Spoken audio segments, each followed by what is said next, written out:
amigos, minhas amigas, sou o professor Luiz Antônio de Carvalho e vamos continuar o nosso grande curso de Administração Financeira e Orçamentária. Na aula anterior, nós estudamos o quê? A primeira parte dos princípios orçamentários. Foi uma aula aí de 1h30, 1h40, uma aula um pouco longa e, claro, eu, professor Luiz, como sou coordenador pedagógico do site, sempre oriento os professores em subdividirem as suas aulas o máximo possível, por quê? Para evitar a famosa fadiga, né? E o aluno estudando com fadiga é aquele aluno que ele não consegue absorver muito conteúdo, ele tem baixo índice de fixação de conteúdo e, claro, prejudica o seu desempenho. Então, nosso projeto pedagógico aqui é a gente sempre subdividir, porque é o fator psicológico também. O aluno sabe, opa, é só 30 minutos, 40 minutos, 1 hora essa aula, vou até o fim, vou segurar. Então, ele consegue se motivar. Então, por isso que eu dividi a aula, né? Voltando aqui para a nossa aula, nós estamos estudando princípios orçamentários. Digo para você, sem medo de ser feliz, toda e qualquer prova, de qualquer banca, qualquer órgão do Brasil todo, pelo menos uma ou duas questões irão versar sobre os princípios, né? E eu observo que, ultimamente, todas as provas estão cobrando aí 2 ou 3 princípios, aí 2, 3 questões de princípios. E aqui nós temos a relação completa dos princípios. Nós temos 16 princípios que nós iremos explicar. O primeiro bloco, que é o bloco mais longo, onde são cobradas com maior incidência nas provas, a gente deu um upgrade bastante interessante para vocês. Esses 7 princípios aqui, da unidade, anualidade, universalidade, orçamento bruto, exclusividade, não afetação e especificação, são os princípios mais cobrados nas provas, né? Então, a gente fez em 1h40 essa primeira parte. Agora, nós estudaremos aí o segundo bloco, esse bloco aqui que está em amarelo, tá bacana? Então, vamos lá. Primeiro princípio, princípio da unidade de caixa, né? Professor, princípio da unidade, né? Unidade significa o quê? Né? Unidade, vem da palavra um caixa só, ou também conhecido como princípio da tesouraria. Professor, o que significa unidade de caixa? Qual que é o objetivo da unidade de caixa? Muito simples, né? A unidade de caixa é evitar caixa 2. Por isso que é unidade de caixa, né?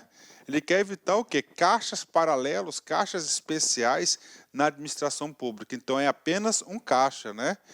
Na administração pública. Bacana? Então, esse é o objetivo do princípio da unidade de caixa. Vem comigo. Todos os recursos arrecadados pelo Estado devem ser centralizados numa conta única. E nós temos aí a conta única do Tesouro. Então, a conta única do Tesouro é a unidade de caixa. Professor, explica em detalhes. Vou explicar. Então, nós temos uma conta única para a União. E nesta conta única para a União, lá está incluso, atenção, todos os poderes e todos os órgãos. Ah, professor, mas o poder judiciário, o poder legislativo, são poderes independentes e autônomos, tudo bem. Só que o Estado é um só. Tá? O Estado é um só, é uma só pessoa, a República Federativa do Brasil, né? Então, o que acontece? Dentro da esfera federal, tá certo? É uma conta única para todos, né? E nós temos um grandioso, um fabuloso sistema chamado CIAF, que faz a contabilização e o controle dessa conta única aí de forma espetacular. Então, é apenas, vem comigo, na União, apenas uma conta. Então, conta única do Tesouro da União. E aí, professor, cada estado tem uma sua própria conta e nós temos também, tá certo? Nós temos também a outra conta, né?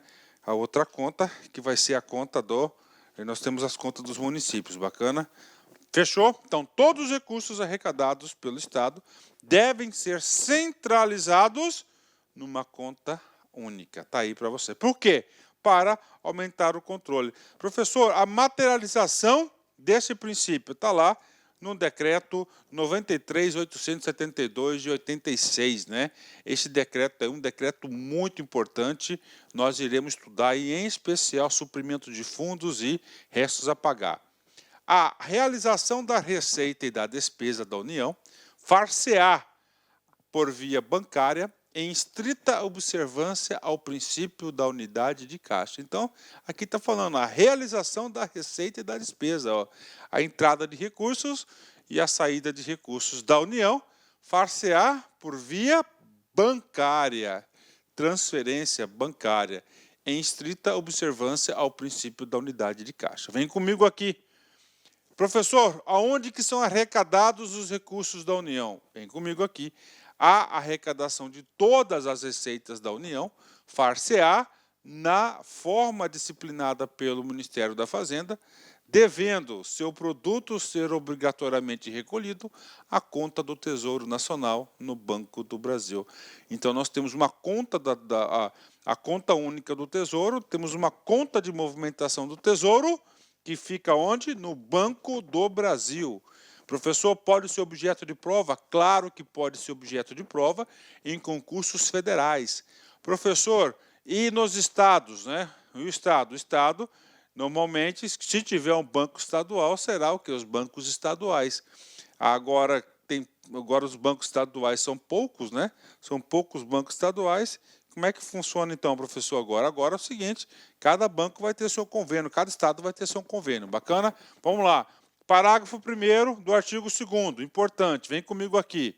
Isso aqui já foi cobrado em prova de concurso e tem uma questão que nós vamos fazer já para vocês. Ó. Para fins deste decreto, entende-se por receita da União todo e qualquer ingresso de caráter originário ou derivado, ordinário ou extraordinário, de natureza orçamentária ou extra-orçamentária, seja geral ou vinculado, que tenha sido decorrente, produzido ou realizado direta ou indiretamente pelos órgãos competentes, né? E aí, professor? Cara, então é toda qualquer arrecadação, toda e qualquer entrada. Ah, professor, vou fazer um depósito de calção para participar de uma licitação. Vai ser uma receita pública, vai ser o quê? De caráter extraordinário. Vai entrar na onde? Na conta única do Tesouro, né?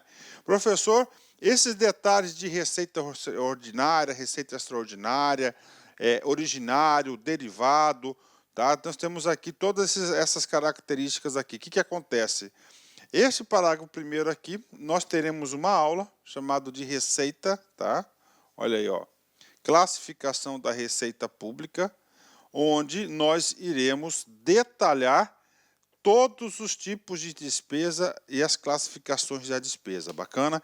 Então, eu vou esperar para vocês, para a gente não adiantar aí muito esse assunto. A gente vai, com certeza, lá na aula de classificação, você vai entender com maior profundidade. Bacana? Parágrafo 2º, muito importante. Então, é o seguinte, aonde que é a movimentação da receita da despesa? Na conta única do Tesouro, no Banco do Brasil, né? Só que é o seguinte, olha o parágrafo 3º aqui. A posição líquida dos recursos do Tesouro Nacional, do Banco do Brasil, será depositada no Banco Central do Brasil, a ordem do Tesouro Nacional. Opa, olha só, a posição líquida dos recursos do Tesouro Nacional do Banco do Brasil, que é esta conta que está recebendo todos os recursos, olha só, será depositada no Banco Central do Brasil. Professor, o que significa isso? Significa, aí, pode anotar, parágrafo 3º aí, as disponibilidades de caixa da União, da conta única do Tesouro, serão depositadas aonde? No Banco Central do Brasil. Bacana. Professor, onde que nós temos essa previsibilidade aqui? Vem comigo aqui, só para vocês entenderem. A competência da União para emitir moeda, a competência da União para emitir moeda será exercida exclusivamente pelo Banco Central, Bacana. Parágrafo 3º. As disponibilidades de caixa da União serão depositadas no Banco Central, né? Então, professor, eu quero entender esse negócio aqui com profundidade. Então, é comigo mesmo, né? Então, está aqui você, cidadão contribuinte, né? Olha aí, cidadão contribuinte, né? Você está aqui, você está pagando o seu tributo, né? Então, está aqui, você está fazendo o quê? O recolhimento, ó. Você está o quê? Arrecadando, arrecadação, ó. Arrecadação. Vai na onde? No Banco do Brasil. Não é isso? Arrecadação, está aqui. Você deposita na conta única. Ok, conta única. E o que acontece, professor? As disponibilidades, ou seja, os saldos, né? serão o quê? No Banco Central. Aí. As disponibilidades serão depositadas no Banco Central, isso que está aqui. É claro que nós temos uma comunicação aqui muito grande aqui com o do SIAF, tá? Sistema de Integração de Administração Financeira aí. Então temos assim que funciona. Então, primeiro, a entrada, a movimentação. Por que tem que ser Banco do Brasil? Porque o Banco Central é o banco dos bancos. O Banco Central não opera com a sociedade, né? Não opera com a sociedade geral. E o Banco do Brasil já é um banco de varejo, é um banco comercial que recebe, tem aí postos aí de recebimento aí no Brasil todo, né? Fora a sua plataforma tecnológica que é fantástica. Então é assim que acontece. Então, Banco do Brasil. Por isso que tem que ter um banco comercial para fazer jus aí às receitas e às despesas da União. E tudo, claro, tudo na conta única do Tesouro, né? Então, a conta única do Tesouro, ela vai permear aqui todo esse ciclo aqui, uma conta única do Tesouro. E quem faz a administração disso é o nosso glorioso sistema chamado de SIAF. Bacana? Vamos lá. Professor, tem mais regulamentação do dispositivo de unidade de caixa? Claro que tem. Temos aqui, né, artigo 160, temos aqui na Lei 4.320, artigo 56, né? O recolhimento de todas as receitas far-se-á em estrita observância ao princípio da unidade de tesouraria ou unidade de caixa, vedada qualquer fragmentação para a criação de caixas especiais, né? Vem comigo aqui, vedada a qualquer fragmentação para a criação. Olá, meus amigos, minhas amigas, sou o professor Luiz Antônio de Carvalho, estou aqui para fazer um convite muito especial para você que está estudando para o concurso do Pedro II 2019, edital publicado, edital na praça, e nós aqui da Lá Concurso, nós preparamos um curso completaço, ponto a ponto do edital, pode ter certeza disso, super atualizado, muito competitivo, com o melhor custo-benefício do mercado. Apenas 10 parcelas de R$15, 120 dias de acesso, você vai ter direito a esse nosso curso fabuloso. Inclusive, essa videoaula que está no YouTube é uma videoaula demonstrativa aqui da Lá Concursos, tá? Uma aula demonstrativa para vocês conhecerem a qualidade do nosso professor. Tudo bem, meus amigos? Então, espero vocês. Tem um link aqui embaixo para você se matricular na Lá Concursos. Pode ter certeza absoluta que este curso é muito competitivo. Tá certo, meus amigos? Espero vocês. Tchau, tchau. De caixas especiais. E aí, gente? Aí, vamos lá. Eu quero que vocês fiquem muito competitivos. Tá? Isso aqui deve ser a regra geral no seu pensamento. Ou seja, o princípio de unidade de caixa é visa o quê? Proibir toda e qualquer fragmentação do caixa. Do caixa, tá? Tá aí. Professor, bacana, entendi. Então, isso aqui que eu tenho que levar para a prova? É isso aí que você tem que levar para a prova. Mas, tá? Nós temos alguns casos na qual é impossível aplicar o princípio de unidade de caixa. O princípio de unidade de caixa é um único caixa, uma única tesouraria para entrada de recursos e saída de recursos, não é isso? Sim. Qual que é a exceção desse cara aqui? Nós temos aí alguns casos muito especiais, né? Na qual eu vou destacar para vocês que seriam as unidades gestoras no exterior, as nossas embaixadas, né? Você pega a embaixada do Brasil na Rússia, por exemplo, né? Na Rússia, né? Lá não tem envergadura do Banco do Brasil e nem do Banco Central, nada, né? E aí é um caso aí de uma unidade gestora que é impossível. Essa unidade gestora, no caso a Embaixada Brasileira na Rússia, né, aconteceu o seguinte, operar com o quê? Operar com o princípio da unidade de caixa, entenderam? Então, existem esses casos especiais, mas isso aqui é casos especiais para o examinador cobrar este assunto aqui, para o examinador cobrar esse assunto, no comando da questão, ele vai ter que colocar casos especiais e vincular o que? Unidades gestoras, e vai explicar o caso especial. Uma das situações que eu consigo visualizar é o caso apresentado pelas embaixadas, né? Então, lá não tem como se aplicar. Um dos tipos dessas contas especiais seriam as unidades gestoras no exterior, tá? Que ele é offline, né? Olha aí. Claro que é tudo contabilizado, né? Mas de maneira offline. Representadas pelas embaixadas do Brasil no mundo, essas unidades recebem recursos públicos e estão desconectadas da conta única. Bacana, é claro que a movimentação será registrada, né? Via sistema SEAF. Bacana? E aí? Vamos lá, treino. Vamos lá, vamos fazer um treino aqui. 2 treinos. STJ CESP 2018, cargo de analista. O recolhimento de todas as receitas é feito pela estrita observância ao princípio de unidade de tesouraria, sendo permitida a fragmentação para a criação de caixas especiais. E aí, professor? Cara, aí o seguinte, né? Essa questão está errada. Primeiro, o princípio da unidade de caixa ou o princípio da tesouraria, unidade de tesouraria, ele visa especificamente combater isso aqui, ó, a fragmentação da criação de caixas especiais. Professor, por que quer evitar isso? Porque não quer caixa 2, né? Professor, mas e aí? Existem algumas situações na qual não se opera o princípio de unidade de tesouraria? Sim, nós temos alguns princípios aí, mas são casos especiais na qual é impossível a aplicação do princípio. Logo, está errada essa questão, porque no princípio da unidade de caixa não é permitida a fragmentação para a criação de caixas especiais. Inclusive, esse princípio da unidade da tesouraria, unidade de caixa, vem justamente para combater isso, né? Ah, professor, e aquele caso lá das embaixadas, né?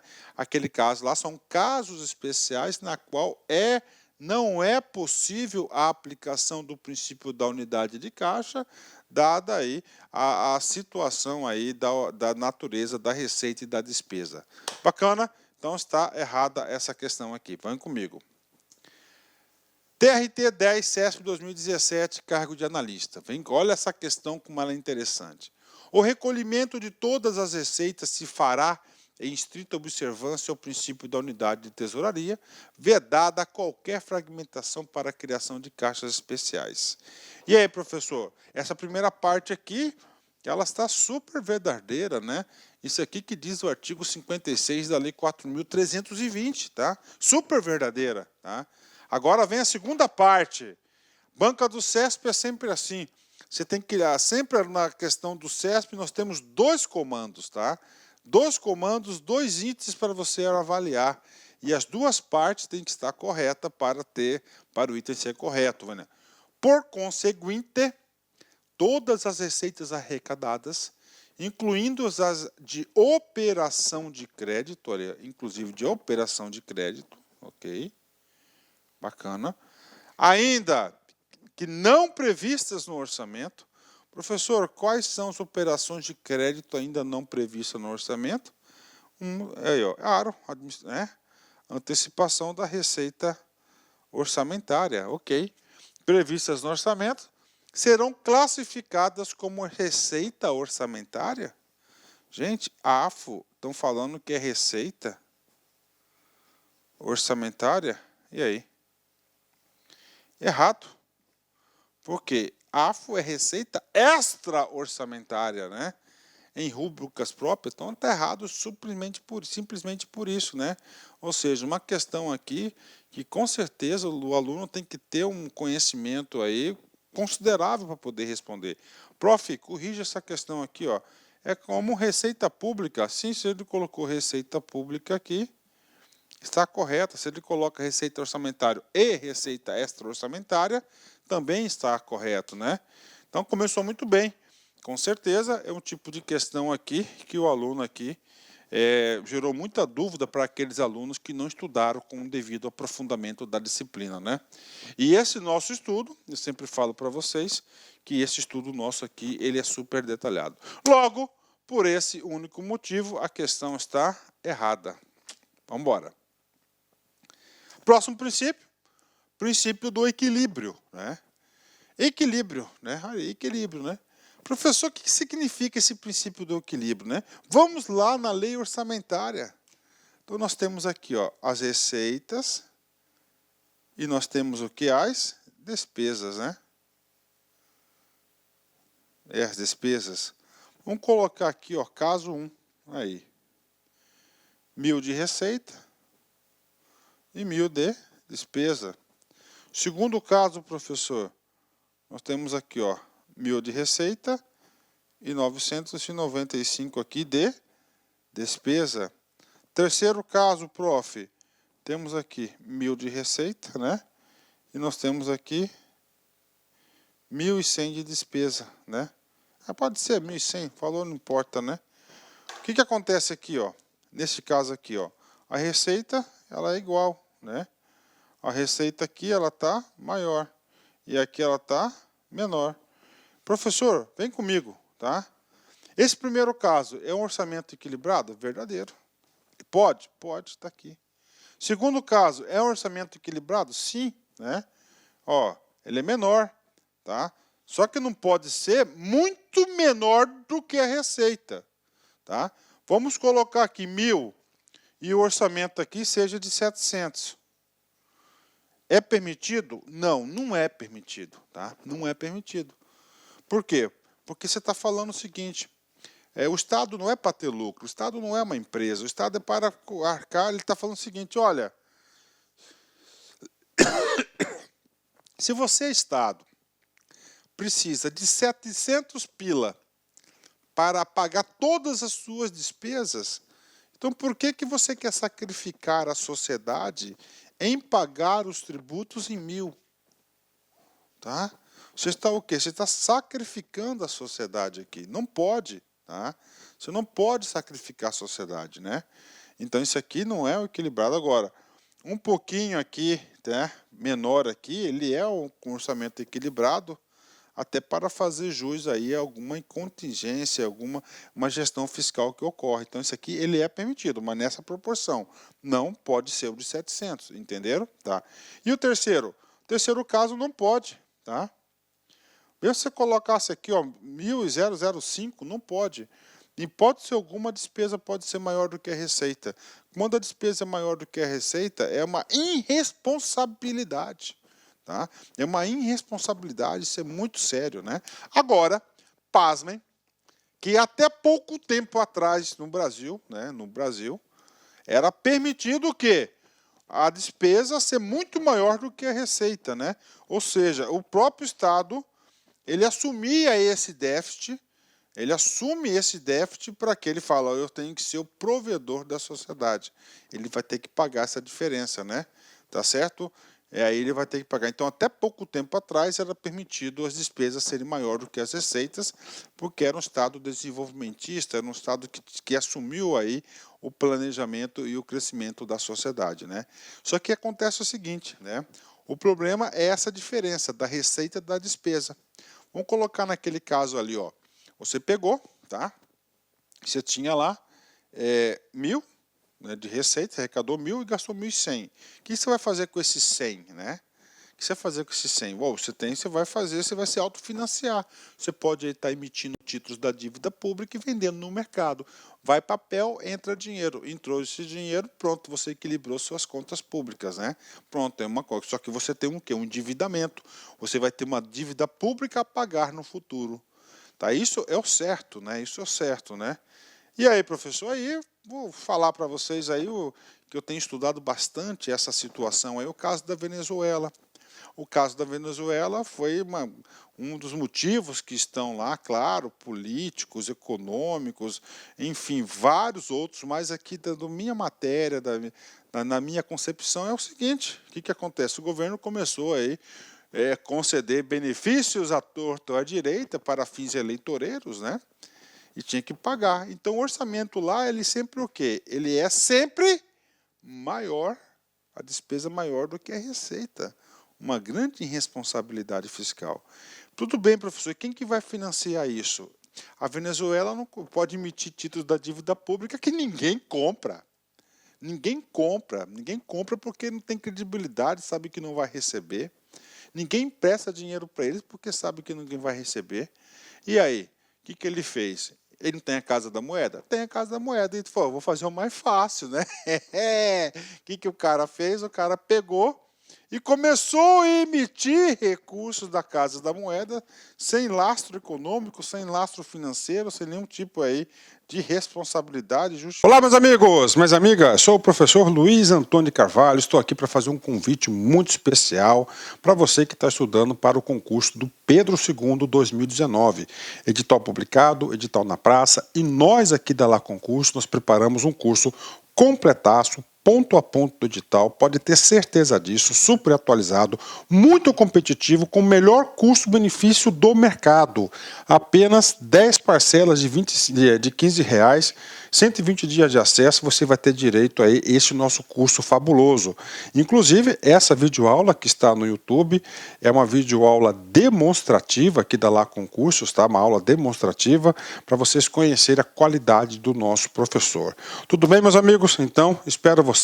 Tem um link aqui embaixo para você se matricular na Lá Concursos. Pode ter certeza absoluta que este curso é muito competitivo. Tá certo, meus amigos? Espero vocês. Tchau, tchau. Clique lá. Justificativa da emissão da moeda. E aí, o que aconteceu?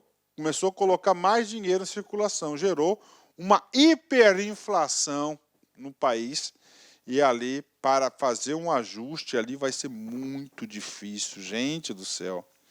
Tá? Não é só tirar os atuais mandatários, os povos que estão lá, os caras que estão mandando no país, não, os presidentes, cara, é muito mais. Para você ajustar isso vai ser muito difícil, né?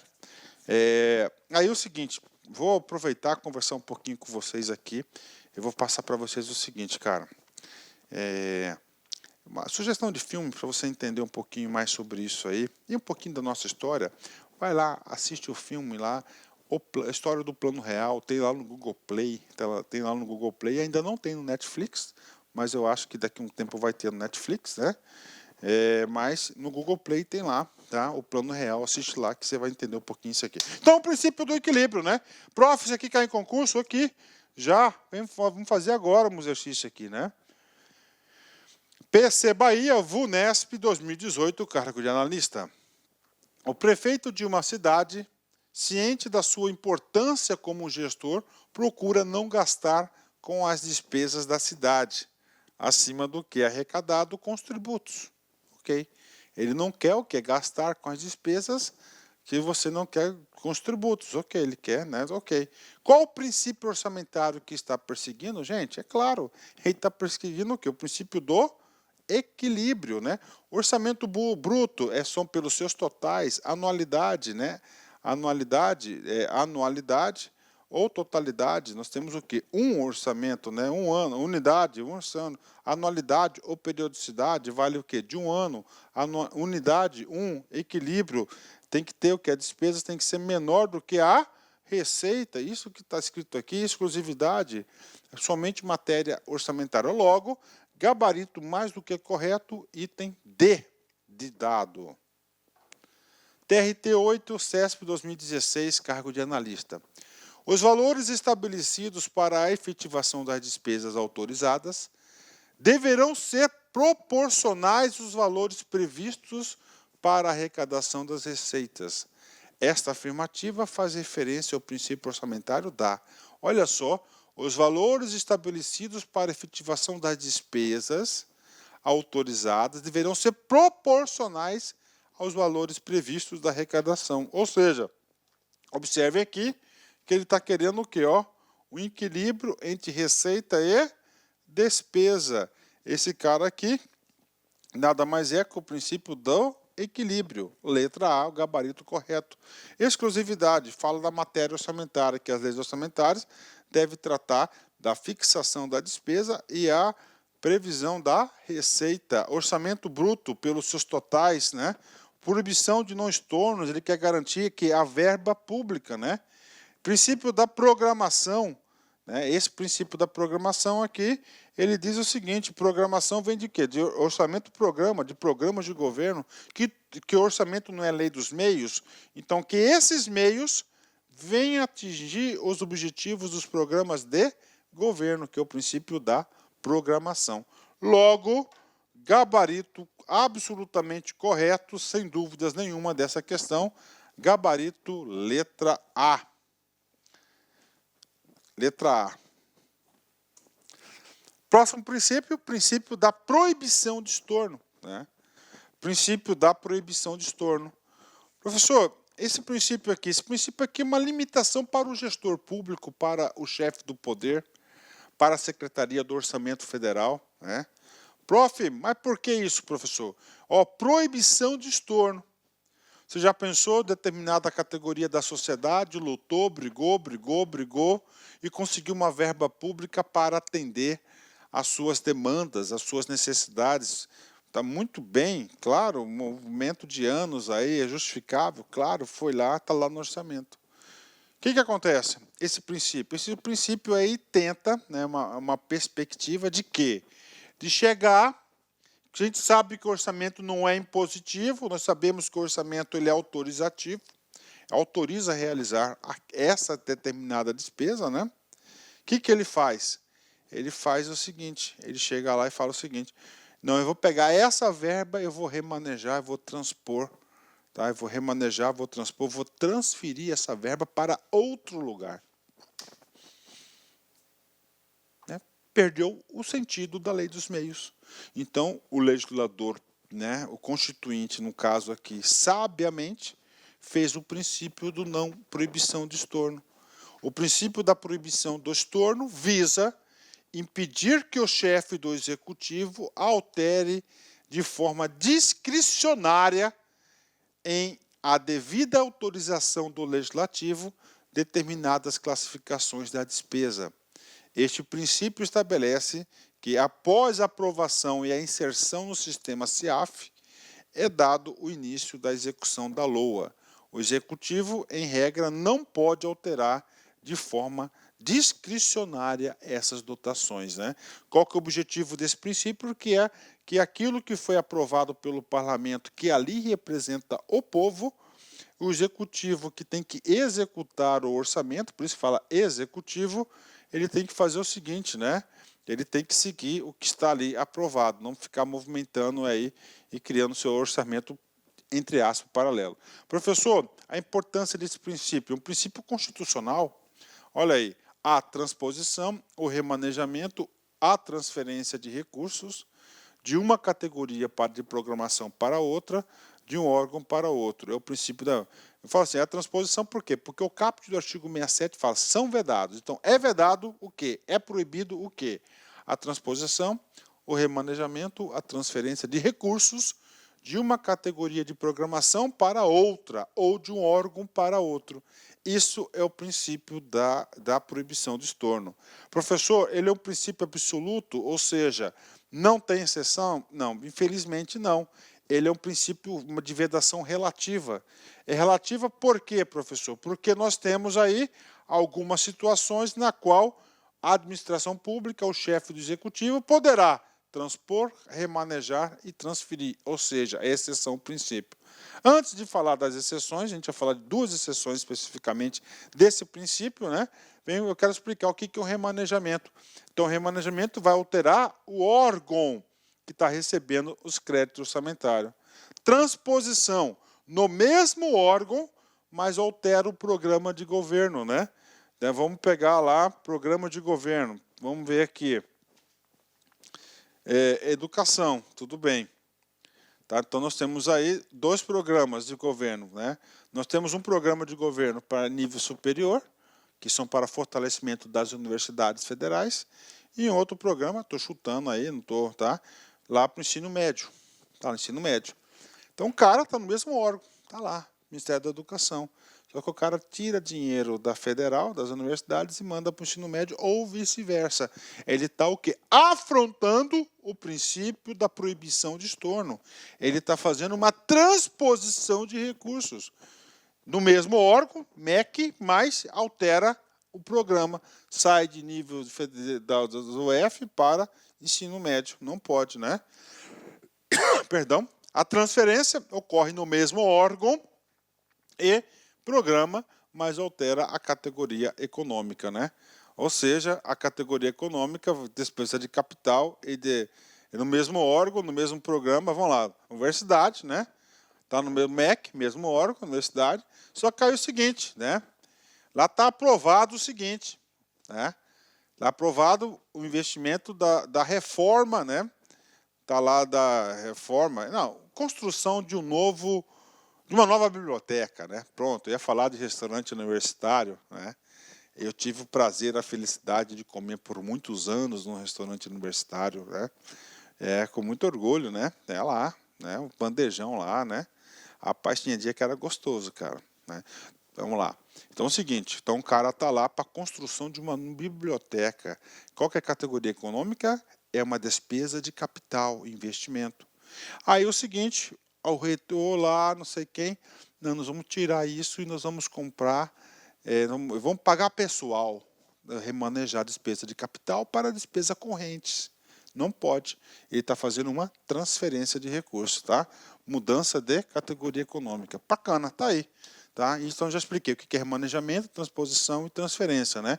Agora, o que eu falei? A gente vai falar de duas exceções a esse princípio. Primeiro, lá na LDO, que é uma lei que orienta a execução da LOA, ele pode, né? É possível incluir na LDO situações que justificam o remanejamento, a transposição e a transferência. E, infelizmente, todas as LDOs que eu tenho conhecimento, o cara vai lá e manda um artiguinho lá, dizendo o seguinte, fica autorizado, né, o chefe do executivo executar, transpor, remanejar ou transferir, tá, até 20% do orçamento, né? Quando a gente fala isso, cara, o significado é muito grande. Gente, o impacto é muito grande no sistema de planejamento. Eu sou gestor profissional, sou administrador. E você tem que administrar, você tem que executar as coisas de acordo com programação. Nosso estudo está indo passo a passo. Tá? Então, vocês viram que primeiro tem um plano estratégico de 4 anos, aí você faz uma LDO, você faz uma LOA, todos os princípios, todas as vedações. Para quê? Para que realmente a ação governamental ela seja realizada de acordo com o quê? Com planejamento, com aprovação do parlamento, que é do povo. Aí chega lá um presidente, chega lá um governador, está lá, coloca na lei, consegue aprovar, 20% do orçamento você pode transpor, remanejar ou transferir a bel prazer. Você está o quê? Você está dando a rasteira no sistema de planejamento, de gestão. Aí, pronto. É por isso que o Constituinte colocou isso, né? Que é proibido. E a segunda, professor? A segunda exceção, o princípio da proibição de estorno está aqui, no artigo 67, parágrafo 5º, inclusive ele é recente, a emenda constitucional 85 de 2015. Só que neste caso aqui, eu até aceito, né? Por quê? Porque ele vai estar trabalhando com um produto diferenciado. Qual que é o produto? Ciência, tecnologia e inovação. A transposição, o remanejamento ou a transferência de recursos. Olá, meus amigos, minhas amigas, sou o professor Luiz Antônio de Carvalho, estou aqui para fazer um convite muito especial para você que está estudando para o concurso do Pedro II 2019. Edital publicado, edital na praça, e nós aqui da Lá Concurso, nós preparamos um curso completaço, ponto a ponto do edital, pode ter certeza disso, super atualizado, muito competitivo, com o melhor custo-benefício do mercado. Apenas 10 parcelas de R$15, 120 dias de acesso, você vai ter direito a esse nosso curso fabuloso. Inclusive, essa videoaula que está no YouTube é uma videoaula demonstrativa aqui da Lá Concursos, tá? Uma aula demonstrativa para vocês conhecerem a qualidade do nosso professor. Tudo bem, meus amigos? Então, espero vocês. Tem um link aqui embaixo para você se matricular na Lá Concursos. Pode ter certeza absoluta que este curso é muito competitivo. Tá certo, meus amigos? Espero vocês. Tchau, tchau. Clique lá. De uma categoria da outra para a outra, poderão ser admitidos no âmbito das atividades de ciência, tecnologia e inovação, com o objetivo de viabilizar os resultados de projetos restritos a essas funções mediante ato do Poder Executivo, sem necessidade prévia de autorização prevista no inciso 6º desse artigo, né? Professor, por que esse cara aqui ele é permitido, né? Ele é permitido por quê, né? Cara, o cara tá lá em inovação, projeto X, projeto Y, tem recurso, né? Aí o cara chegou lá em fevereiro, cara. Logo, assim que abriu o orçamento, aquele decreto de abertura do orçamento, ele descobre que aquele projeto ali não vai dar certo, né? Vai ser dinheiro perdido. E aí ele vai esperar um ano para remanejar esse recurso para outro projeto, outra prioridade. Não, não vai fazer. Então, isso aqui, sabiamente, isso aqui é um ponto que eu até considero como válido, dada a natureza do produto. Prof, cai esse cara em concurso? Ou como cai? Vem comigo. Liquiguai, Sesgran Rio, 2018, cargo de analista. Quando a Constituição veda a transposição, o remanejamento ou a transferência de recursos de uma categoria de programa para outra, de um órgão ou para outro, sem prévia autorização legislativa, está sendo caracterizado o princípio financeiro da proibição de... E aí, cara, isso aqui é claro, é o princípio da proibição de estorno. Esse é um princípio que está previsto, olha lá, coloquem aí, gente, para você até fixar. Assim que eu consigo fixar, sempre anotar, a Constituição Federal de 88, esse cara está no artiguinho 167, inciso 6º da Constituição, né? E nós temos uma exceção, tá, que fala sobre isso, que é o parágrafo 5º do artigo 167, que é o artigo das vedações, né? Olha aí. Temos uma aula, grande aula maravilhosa sobre isso. Esse cara aqui trata do princípio da proibição de estorno da verba pública. Ó, proibição de despesa, está errado, não existe esse princípio, ágio também não, vinculação e reexame não. O único princípio plausível aqui é a letra E. Olha aí, aluno da LAC Concursos tem todas as condições de acertar uma questão como essa. Bacana, 10, né? Aí, então gabarito, letra E. 11º princípio, né, princípio número 11, é o princípio chamado de reserva legal. Reserva, aquilo que é reservado. Quem reserva, reserva alguma coisa para alguém. Quem reserva, reserva alguma coisa para alguém. Professor, esta alguma coisa, nós estamos estudando o quê? O orçamento. Então é o seguinte, a matéria de orçamento é reservado para quem? Legal. Legal vem de quê? De lei. Ou seja, legal, ó, lei, né? Ou seja, tem que atender o princípio da legalidade, né? Claro que o princípio da legalidade aqui está previsto no artigo 37, no caput da Constituição de 88, né? Aí, princípio da reserva legal, legalidade, ou seja, o orçamento ele é uma lei. E aí, professor, cara, gravem isso, gravem isso.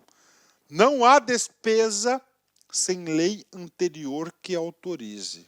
Gente, gravem isso. Não há despesa sem lei anterior que autoriza. E onde que nós iremos autorizar essa despesa? Na LOA ou em uma lei que acrescente a LOA, que adiciona a LOA, né? Então, não existe despesa sem lei que autoriza. Essa lei que está autorizando significa que o povo está aprovando, tá certo? Você adotar, você realizar essa despesa, né? Professor, então é o seguinte, reserva legal da legalidade. Vem comigo, vamos falar tudo de orçamento agora. Então é o seguinte, o PPA, a LDO, a LOA, o crédito adicional especial, todos esses instrumentos deverão ser o quê? Eles deverão ser constituídos apenas e exclusivamente por lei. Qual tipo de lei? Lei ordinária, tá? Ela é uma lei ordinária e uma lei especial. Já vi diversas provas de concursos que ele fala que é lei, só que ele muda no tipo da lei. Ele coloca que é lei complementar, está errado. Não é lei complementar, é lei ordinária. Lei ordinária. Já vi até concursos que falam de lei delegada, está errado, é lei ordinária. Bacana, PPA, LDO, LOA, crédito adicional especial adicional. E aí, professor, agora vem comigo. Crédito adicional suplementar. Também é por lei, tá? Ele também é por lei, Só que nós temos o seguinte, esse crédito adicional suplementar, ele pode ter, o Poder Executivo pode obter a sua autorização de editá-lo nos limites da ONU, onde está escrito na LOA, né? Então, a LOA, no texto da LOA, um dos artigos ali, pode autorizar o Poder Executivo a criar, a abrir, fazer a abertura do crédito adicional via decreto, né? Professor, um crédito especial é para novos programas de governo. Suplementar, vem complementar os programas de governo estabelecidos na LDO. A verba não deu, precisa de mais recursos, então você tem que suplementar. Então é o crédito adicional suplementar. Bacana? Ok. E agora, a exceção, a única exceção do princípio da legalidade e o princípio da reserva legal. É o seguinte, é o crédito adicional extraordinário.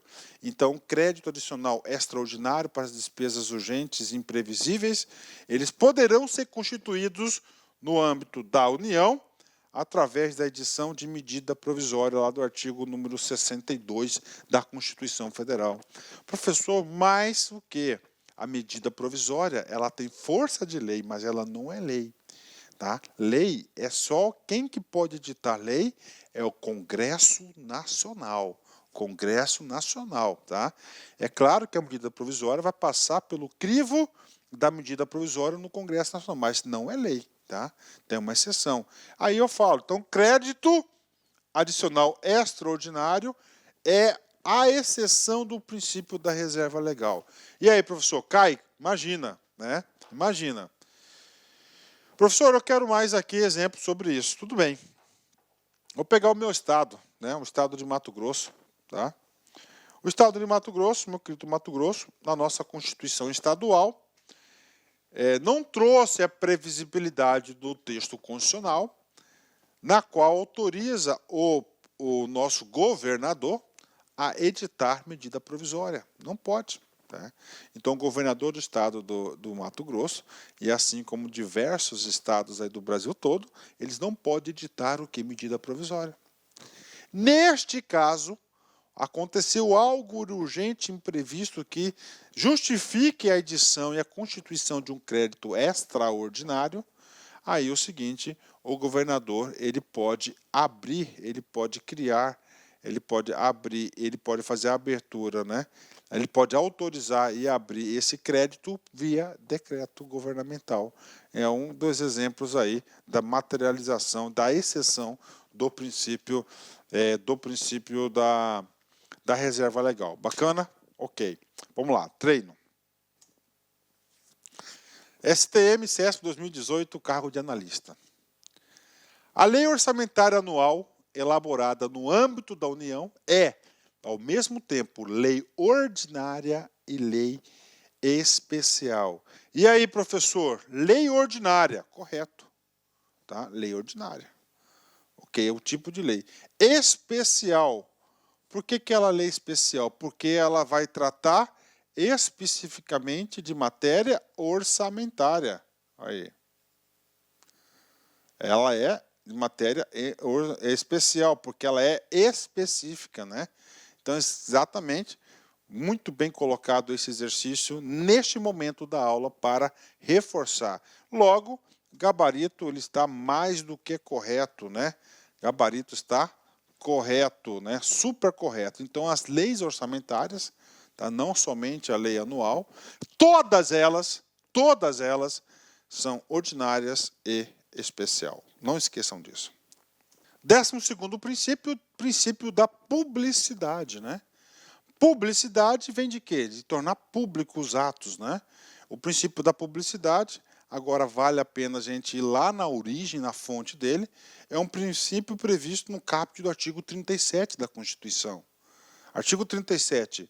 A administração pública direta e indireta de qualquer dos poderes da União, dos Estados, do Distrito Federal ou dos municípios, obedecerá aos princípios, olha só, da legalidade, impessoalidade, moralidade, publicidade e eficiência, o famoso LIMP. Então está aqui, ele tem que ter a publicidade aí do princípio, você tem que se tornar público, né?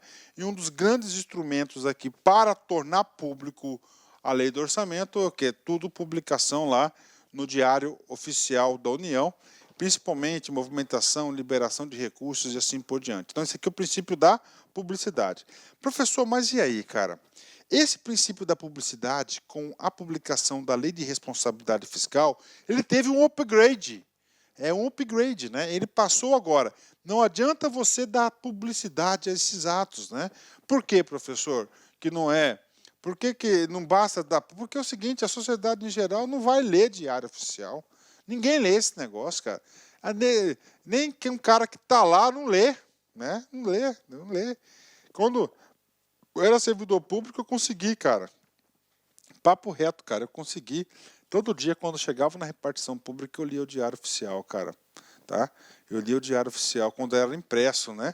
Aí depois que foi para a internet, aí só lia a nossa seção lá, do órgão que eu trabalhava e algum outro aí que eu tinha, que era do meu interesse. Mas esse era, mas é o quê? Não era publicidade. Então houve um upgrade para transparência, né? Ou seja, a transparência ele visa também o quê? Buscar o envolvimento da sociedade dentro do próprio Estado.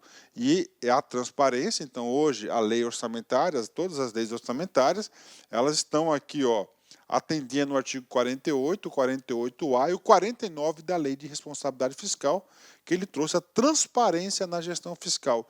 Professor, aqui vai falar de quê? Aqui vai falar de audiências públicas, aqui vai falar de relatório de gestão, aqui vai falar relatório de execução orçamentária, vai falar de muitas coisas aqui, né? Claro que este assunto aqui nós iremos aprofundar devidamente lá na aula de LRF, que nós vamos estudar todos os artigos da LRF, né? Vamos lá, só um exemplo para vocês. Os instrumentos de transparência da gestão fiscal, às quais será dado ampla divulgação. Olha aí, ampla divulgação, inclusive em meios eletrônicos de acesso ao público. Olha aí, transparência, né? Os planos, que aqui é o PPA, orçamentos, leis de diretrizes orçamentárias, as prestações de contas e o respectivo parecer prévio, o relatório resumido de execução orçamentária, o relatório de gestão fiscal e as versões simplificadas desses. Ou seja, olha só, a materialização do princípio da transparência das leis orçamentárias. Bacana? Então temos lá publicidade, upgrade, transparência, né? Vamos lá, reta final dos princípios, princípio da clareza, né? Professor, o que é o princípio da clareza, né? O orçamento tem que utilizar uma linguagem direta, objetiva e clara. Nada de juridiquês na parte do direito, né? Eu falo juridiquês porque eu estou praticamente aí já finalizando o meu curso de Direito, né, faltando apenas alguns detalhezinhos, e eu observei isso, que tem uma linguagem muito restrita em relação ao entendimento jurídico. Então, isso é o juridiquês, que no começo eu tive muita dificuldade de interpretar o que queria dizer. Agora não, aqui tem que ser claro. O orçamento deve ser elaborado de forma clara, possibilitando o entendimento da sociedade. A compreensão técnica deve ficar a cargo dos operadores do orçamento. 14º princípio, né? 15º princípio, muito interessante, uniformidade, né? Ou seja, vamos aqui, a gente tem aqui o orçamento, ó, a LOA de 2019, né? Aí nós temos aqui a LOA de 2020, que é o nosso ano base aqui do nosso curso, a LOA de 2021, olha aí. Ô, professor, 2021, vamos lá, LOA de 2022. O que significa aqui? O princípio da uniformidade. Que a metodologia e a linguagem desses quatro aqui, das leis orçamentárias, tem que ser uniforme. Professor, para quê? Para comparar, né? Comparar a execução, comparar, fazer uma analogia, ter um parâmetro para fazer uma análise das leis. Esse é o significado do princípio da uniformidade. Para que cada orçamento não tenha uma estrutura distinta, um padrão deverá ser obedecido, deve ser adotado uma estrutura que permita a comparação ao longo dos exercícios financeiros, né? E claro que, graças a Deus, o nosso país já conseguiu esta evolução, este nível de gestão, nós temos isso nas nossas leis orçamentárias, né? Finalmente, nosso último princípio é o princípio da programação, né? Este princípio da programação é o princípio mais novo, é o princípio moderno do orçamento. Com certeza, isso aqui é potencial questão de prova disso aí. E quem gosta muito disso é a banca do CESP, tá? O que é o princípio da programação? Gente, vamos lá na primeira aula, PPA, Plano Plurianual. O Plano Plurianual, ele se dá através do quê? De programas de governo. Tá aí. Programas de governo, Plano Plurianual. Bacana, professor. E aí? O orçamento é o orçamento programa. O que significa o programa, gente? O programa significa materialização da ação governamental. É lá no finalístico para realizar, para resolver algum problema da sociedade. Então, esse aqui, o orçamento é a lei dos meios, né? Então, você executando a lei dos meios, executando o orçamento, você atinge os objetivos pretendidos no programa. Então, por isso que fala da programação. É considerado um dos princípios orçamentários mais modernos, constituído na organização das ações governamentais através de programas de trabalho com objetivos claramente definidos e dispondo meios para alcançá-los, sendo ainda elos de ligação entre o planejamento e o orçamento. Só há de se falar em princípio da programação se o ente utiliza o orçamento-programa e vice-versa. Então, esse orçamento-programa vem da palavrinha programas de governo. Tá? Então, todo o nosso orçamento é de programa. Ou seja, por isso que todo orçamento tem que estar no programa de governo para o quê? Para ter a realização de algum objetivo específico. Né? Treino. TCU CESP 2015, cargo de analista.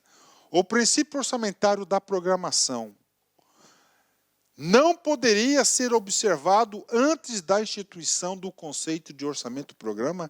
E aí, professor? Gente, o princípio da programação ele é baseado no orçamento-programa. Programas de governo, programas, gestão de programas, não é isso? Olha aí, gestão de programas. É claro que o princípio da programação está baseado, então essa questão está absolutamente correta.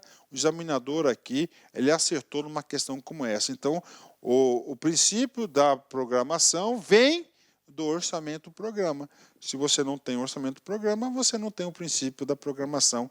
Este é o entendimento dessa questão. Cefaz Piauí FCC 2015, cargo de auditor. Ao estudar o orçamento anual do Estado do Piauí, uma analista do Tesouro Estadual verificou que foram selecionados os objetivos a serem alcançados. Objetivos a serem alcançados. Bacana. Bem como determinadas ações para o alcance. Olha aí, ó. Ações para alcance, né, dos objetivos, né? Esse cara aqui está atendendo o projeto o quê? Ó, dos programas de governos, ó. Opa, vamos corrigir esse cara aqui, né? Está falando o quê? Dos programas de governo, ó. Ou seja, o orçamento-programa e o princípio orçamentário da programação, letra A. Clareza, ele ser claro, objetivo, uma linguagem acessível, exclusividade, matéria orçamentária, universalidade, todas as despesas, todas as receitas, e a legalidade significa que tem que ser com reserva legal, ou seja, tem que ter lei. Excelente questão aqui da FCC também, né? Também excelente questão aqui da banca FCC. Gabarito correto, letra A. Gabarito correto, letra A. Pronto, terminamos essa magnífica aula aí de orçamento-programa, né? De princípios orçamentários, né? Bacana, gente, foram todos os princípios, você pode ter certeza que isso vai te preparar. Agora, assistir uma vez a aula não dá, você tem que assistir a aula e depois você tem que ler os PowerPoints, depois aí o PDF para você ter a fixação do conteúdo. Vamos lá, encerramento da aula aí, né? Vamos lá, Dalai Lama, né? Se você não pode ajudar os outros, pelo menos não os prejudique. Exatamente, olha a filosofia, né? Então, se você não pode ajudar, pelo menos não prejudique que você já está ajudando, né? Isso eu vejo muito no setor público, cara. O cara não pode ajudar em nada, mas o cara sempre está prejudicando as ações dos outros, né? Isso acontece. Bacana. Pessoal, um forte abraço. Olá, meus amigos, minhas amigas. Sou o professor Luiz Antônio de Carvalho. Estou aqui para fazer um convite muito especial para você que está estudando para o concurso do Pedro II 2019. Edital publicado, edital na praça. E nós aqui da Lá Concurso, nós preparamos um curso completaço, ponto a ponto do edital, pode ter certeza disso, super atualizado, muito competitivo, com o melhor custo-benefício do mercado. Apenas 10 parcelas de R$ 15, 120 dias de acesso, você vai ter direito a esse nosso curso fabuloso. Inclusive, essa videoaula que está no YouTube é uma videoaula demonstrativa aqui da Lá Concursos, tá? Uma aula demonstrativa para vocês conhecerem a qualidade do nosso professor. Tudo bem, meus amigos? Então, espero vocês. Tem um link aqui embaixo para você se matricular na Lá Concursos. Pode ter certeza absoluta que este curso é muito competitivo. Tá certo, meus amigos? Espero vocês. Tchau, tchau. Clique lá